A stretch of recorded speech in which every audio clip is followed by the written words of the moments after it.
Welcome back to your hub and welcome to the series of lectures in rockets and missile. In the previous lecture, we discussed about the classification of liquid propellant and we have seen about what is specific impulse.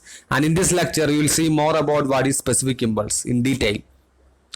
And you are aware that specific impulse is nothing but the ratio between the thrust force and weight flow rate of the propellant. Okay, I can write this one as ISP, which is nothing but the specific impulse, is equal to the thrust force divided by the weight flow rate of propellant. Okay, so to estimate the weight flow rate of propellant required, we have to just divide the thrust force with the specific impulse. Okay, that's so simple.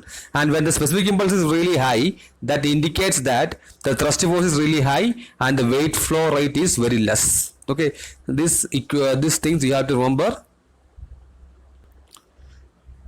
And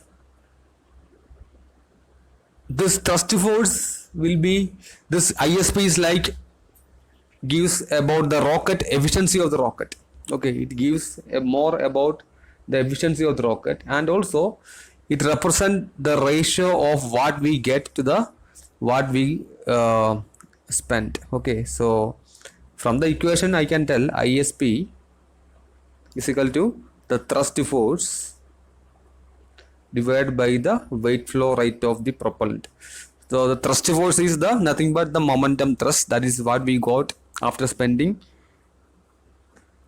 some amount of propellant. Okay, now we will discuss about certain equations for solving numerical problems, and also is really important for performance calculation.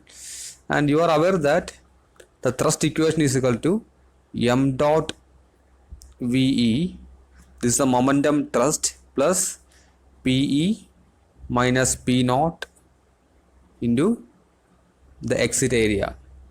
Okay, so at the optimum expansion, the exit pressure will be equal to the ambient pressure. So this will be equals, and this equation, this part of the equation becomes 0. Okay, so the pressure thrust can be neglected. So I can write the thrust force as m dot VE. Okay, now we have the equation ISP is equal to the thrust force, that I can write as m dot VE, and the weight flow rate is m dot into G naught. So finally I will be getting the equation as VE by G naught. Okay, that is the exit velocity by the acceleration due to gravity. This one equation. Then we have the total impulse IT is equal to the thrust force into the time.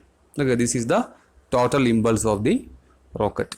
So these are the equations we are using to solve numerical problems. The next lecture we will solve some numerical problems. Thank you for listening. Take care.